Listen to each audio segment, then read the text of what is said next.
self-love. Easily the biggest problem I face with my clients and people I talk with on social media is a lack of self-love. Everybody wants to find self-love because they know that that's the key to their freedom, but nobody can seem to find it.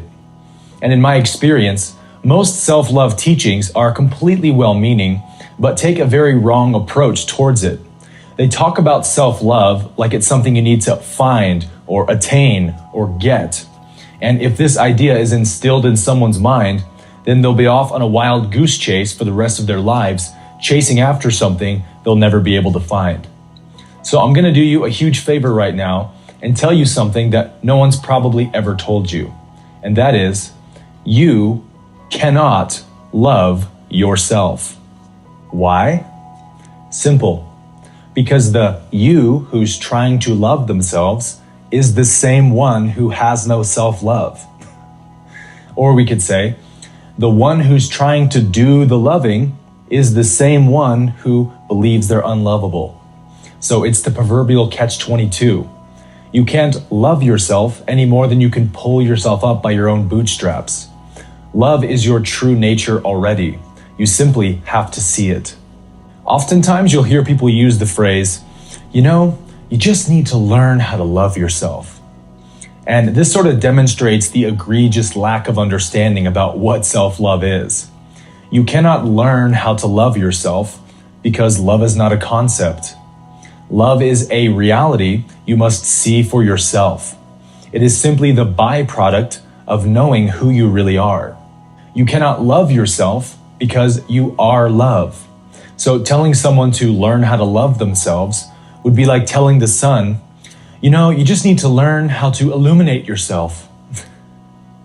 The sun would say, well, that's gonna be tricky because I am illumination. But Aaron, if I am love, then why don't I love myself already? And the answer is, because you don't know yourself. True self-love is simply self-knowledge.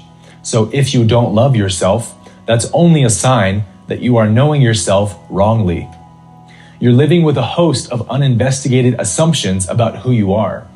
And once these assumptions are investigated, they are quickly seen to be illusions that are devoid of any reality.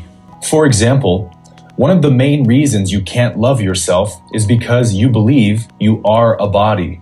But there are even subtler assumptions that you're living with, such as, I am my personal history, meaning I am all the things I've done and everything that's happened to me. So if that belief is in place, then it's impossible to love yourself because there's an endless amount of bad things you've done in the past and painful experiences that have happened to you. So as long as you have any concept about who you are, you cannot love yourself because any concept you have makes you vulnerable. I love myself because blank reason. Whatever you fill in the blank is just target practice for the ego. So the only true path to finding self-love is the reverse approach. In the Advaita tradition of Hinduism, there's an ancient teaching called neti neti, which translates to not this, not this. In order to deconstruct all of the false concepts you've built about yourself, the practice is to ask, who am I? And allow the mind to tell you what it thinks you are.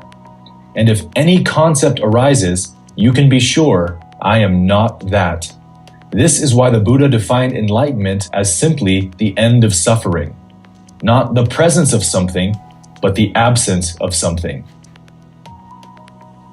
As I've stated in previous videos, peace is simply the absence of internal conflict. What is peace itself? We cannot say. Peace is simply the nature of the source. Peace is reality. And likewise, love is also the nature of the one source. We cannot come up with any definitions of what we are, because ultimately we are infinite. And that which is infinite is forever beyond conceptualization. So what is the closest possible definition we can come up with for what self-love is? It's probably not a definition you've ever heard before, but I can assure you it is the best one you'll ever find.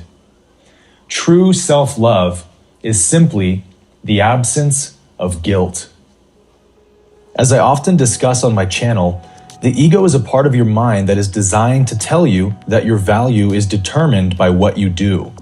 It is the survival mind. And guilt is the primary weapon of the ego that tricks you into taking responsibility for the ego's thoughts. And so anytime in your life you've experienced any undesired outcome, the ego has made you guilty. Every time you've ever suffered in your life, your ego either says it's your fault or someone else's fault. But even the blame we cast upon others is just a reflection of the guilt we see within ourselves. All of us are invested with layer upon layer of guilt and shame for who we are. The guiltier we feel about who we are, the worse we behave, because guilt mandates sin. But let's take a look at this. Who is really responsible for all the guilt? Would you ever consciously choose to feel guilt instead of joy? If it was really up to you, you would only ever think happy and blissful thoughts. So as long as you believe that you are the talking voice in your head, casting guilt and blame for every undesired outcome, then you can never love yourself, because the voice in your head can only ever tell you that you are lacking.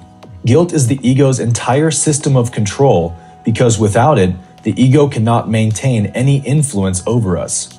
Guilt is identification, and identification is the oxygen the ego breathes. And this is why the Course in Miracles says, "The guiltless mind cannot suffer, for guilt is the cause of pain in any form." The whole world has gone mad with guilt. Everyone believes that they are the talking voice in their head, that they're guilty for what it says, and therefore they must do what it tells them to do. And all the while they do not recognize that their true essence is completely innocent. All it wants is peace and love. But the talking voice in the head tells us that to find peace and love, we need to hurt others. We need to lie, cheat, and steal. And so sin then is simply the actions we take when we believe that we have lost our innocence. After all, what is a murderer except for someone who believes that another person is the source of all their pain and they can find peace by eliminating them? If they knew that they are the source of all their pain, then the idea of murder would never even appear. So the wars that we wage are not with flesh and blood, but with ideas and beliefs. And the ego is incredibly crafty in formulating its belief systems. It knows exactly what to say to get our identification. And so in order to find freedom from its illusions, we must become absolutely clear on who we really are. Otherwise, the ego continues to reign supreme and guilt rules the day. So all you need to see is that the voice of the accuser is nothing but an illusion, a remnant of our evolutionary past. The ego is a defense mechanism. It lives on judgment and limitation. So it's not your friend or your enemy. It's just a program. And so the only way to heal is to understand what its true function is. Once you do, all of its power is gone. Understanding is love, and love is the only true healing power in the universe. So to love the ego doesn't mean to enjoy all the misery it's causing you. It simply means to allow it and accept it without judgment. Because after all, there's nothing there to really judge. The ego is nothing more than layers of belief and identity that have not been investigated. The ego is a thought. So to make it a friend or an enemy would just be more ego. The more you try to personalize it, the more you will continue to identify with it. But healing the ego is just a process of moving energy. There is no person being healed because your true self is already whole. So once you know who you are apart from the ego, then the need to make it into a friend or an enemy will fade away. Because no one who has found the truth can ever be satisfied with illusions again. So what this demonstrates is that the only accurate way we can point to our true nature is in the negative. We can only say what it is not, but we can never ultimately define what it is. Because what you are is reality. Reality is earlier than concepts, so you cannot be any form or appearance. You are that eternal conscious principle, indescribable and undefinable, that which was never born and cannot die. You are the original innocence of the universe, expressing itself for a little while as this person. And whatever form you appear in, whether this body or 1,000 lifetimes from now, you will always be that original innocence. And so love is the recognition of that ground of being. True self-love comes only from seeing that divine essence within yourself. You cannot be anything that changes. You cannot be the body that ages and dies, the personality which is constantly molded by experience, or your personal history that are just moments come and gone. Your ego is not your sense of self. Your ego is your false sense of self. Your true sense of self is the I am principle within you, the only thing which never changes. The same I you referred to as a child is the same I you refer to now. It is the ungiven knowledge of your own existence. The only thing about you that can never be debated. Whether this experience you're having now is real or just a dream can be debated, but your existence cannot. No consciousness, no dream. So when there is no more guilt for who I am, no more shame and condemnation for what I've done and what's happened to me, all that remains is perfect love of self. It is already shining within you. It cannot be achieved, only discovered. It is not necessary to seek for love.